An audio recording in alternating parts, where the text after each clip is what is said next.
First question, or second question.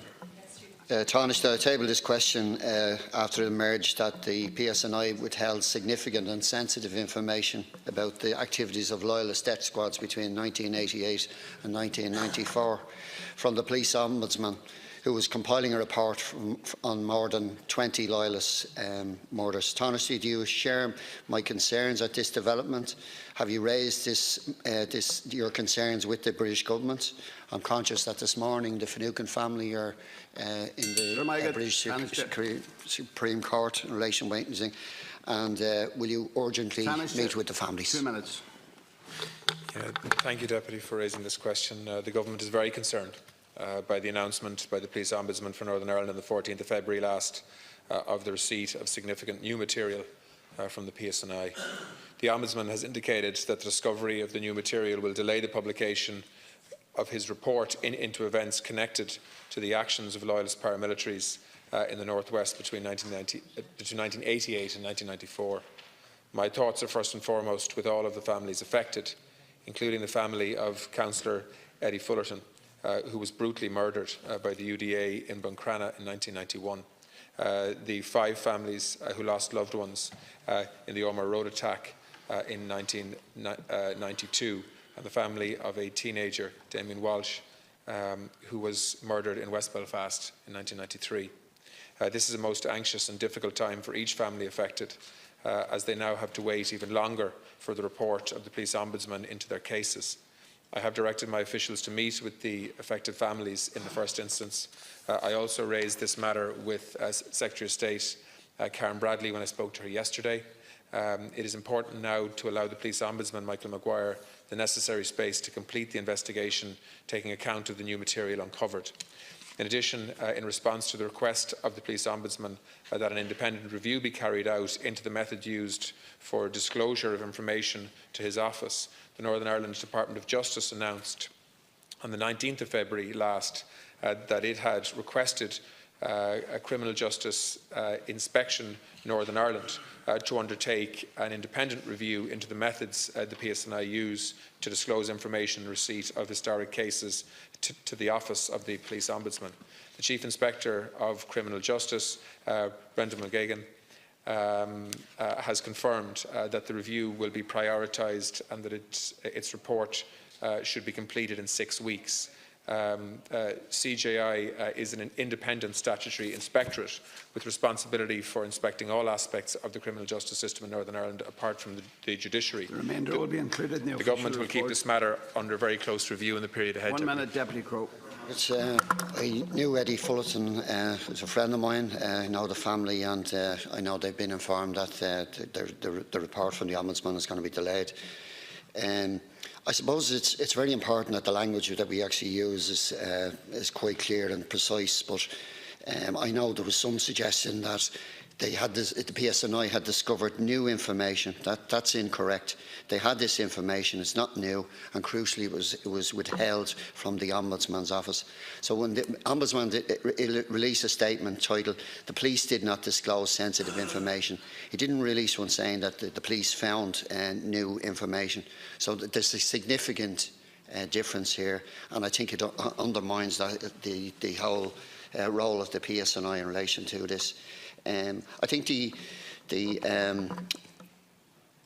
information directly impacts not only on those who were killed in the Armagh Road bookies, but also several other related killings in South Belfast and 19 other UDA sectarian murders in South Derry and North Antrim in the early 80s. I don't think it's an isolated incident of withholding information, and the worry is that it undermines the whole confidence in the PSNI. I think part of the peace process was that you would have a new beginning in policing, but you would also have a justice system that people can look to. And unfortunately, that's not the case. And cases like this undermine the whole basis of the justice system. So again, it's about what can we do. And nobody agrees. I will try to this time. Well, first of all, Deputy, I think that this development makes it clear once again that the Stormont House Agreement framework is urgently needed in order to provide a comprehensive process for addressing legacy investigations and issues in Northern Ireland, focused on the needs of victims and survivors. Deputy, I also think it's important that all of us work towards ensuring that the Police Service of Northern Ireland does have the trust of both communities. Clearly, this issue is challenging in that regard, and that is why it is important that the independent review that's taking place happens quickly, and that families are reassured. And as I said, I'm happy to ensure that officials from my office actually meet the families concerned to listen to their concerns. But we have to ensure that we work together as political parties, North and South, to ensure that there is belief and trust in the policing system in Northern Ireland. Without that, a whole series of new and very difficult challenges will emerge. Final response, final question, Deputy. I think there's clearly a systematic problem in terms of disclosure concerning state killings, and in particular where collusion is a feature, and that's a difficulty. And you've had successive British Prime Ministers, talking about a different narrative about the conflict in the north. But clearly, this is a difficulty. These weapons that were used in this were brought in from South Africa, as we know. Many of the killers were trained were British operatives. They were trained. They were given information, and they were sent out to kill. And that's something that needs to be dealt with by the British state. So we need to support these families. But clearly those families who are waiting so many years, delay after delay, and the fact that sensitive information like this is withheld undermines the justice system.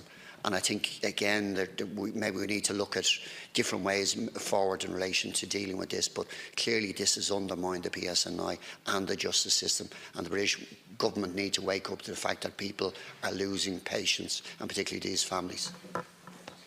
Final response. Yeah, no, I mean that is why we have an ombudsman here that has made an issue of this, to make sure that we do have accurate information being made available to families. And that is also why we now need to ensure that the independence of the review that takes place now in terms of how information is brought forward and made available to the PSNI is robust.